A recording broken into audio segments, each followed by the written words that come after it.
I remember an old story about this priest. Some man went to sleep up here once when he was out hunting.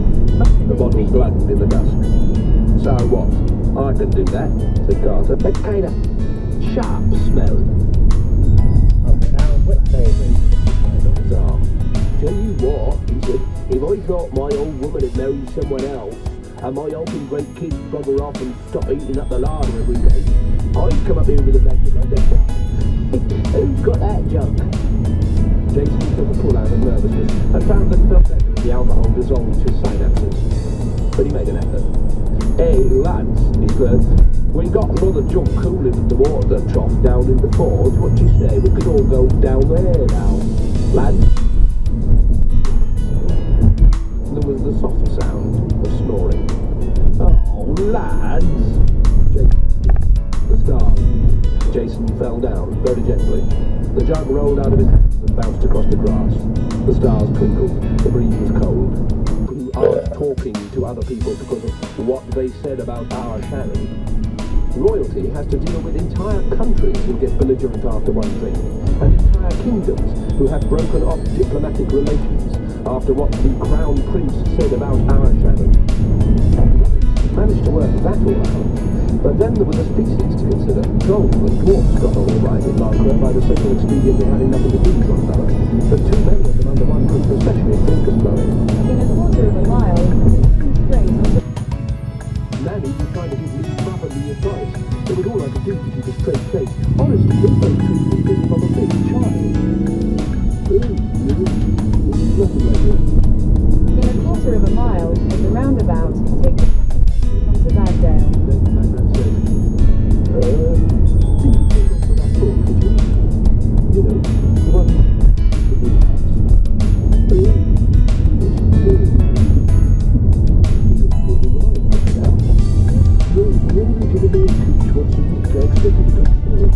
And set up a break down with him and teach his short gets there first. Oh, King, you could tell him not to. Yes. I expect they put warming pads nowadays. Has Sean got the hang of it now? Right ahead. It was a great Yeah. call. In a quarter of a mile, you will arrive at your destination. I suppose, said Magrat very slowly as they stared at the fire. They haven't really had many books here in Marlcombe up until now.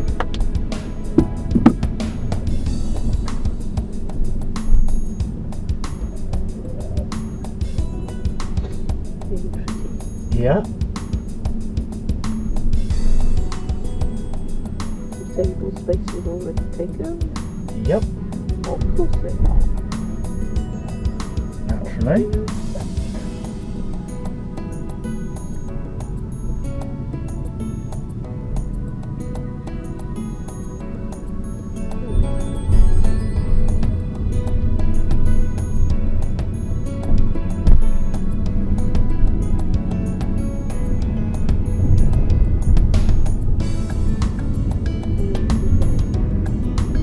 I don't know. We just have to follow it. Yeah. Oh no.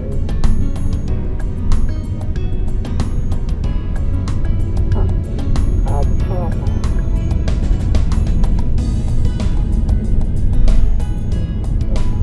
Very good. Consider that's the best place to park. Yeah. Shall we drive down and see if there's anything? Drive round. Why not? We've got the whole day. And we can come back, haven't we? Yeah. It's by the fleece.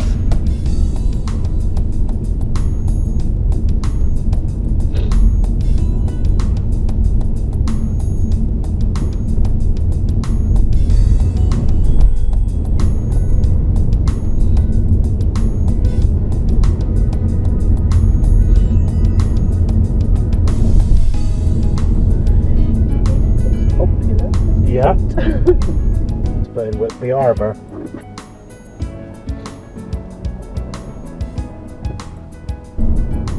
We might find nothing at one of those Yeah. car parks. But we'll go.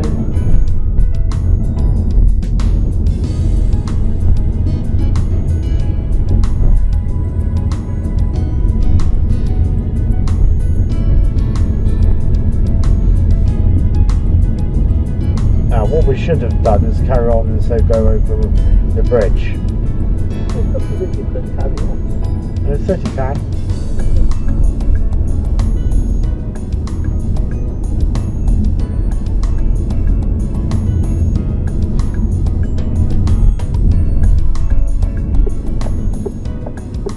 Right. Here you go, program In one 200 in. yards, at the roundabout, take the fourth exit onto St Kilda's Terrace. Up. In a quarter of a mile, at the roundabout, take the third exit and stay on Station Square. No, we've gone the wrong way. We need to reverse round. Okay, no, you can't go past the bridge.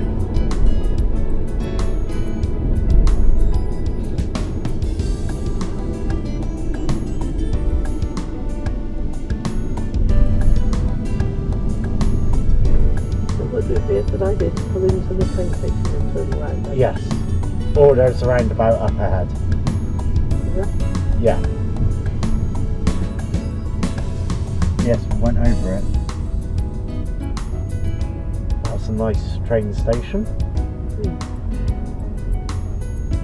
So you reckon we've gone the wrong way. So if I put it, Yeah. Brompton then.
Much of the Dracula special effects and live actors. Bram Stoker wrote his famous Dracula story while looking out over his special effects and live actors. Bram Stoker wrote his famous Dracula story while looking out over his home here in Whitby. Much of the Dracula tales.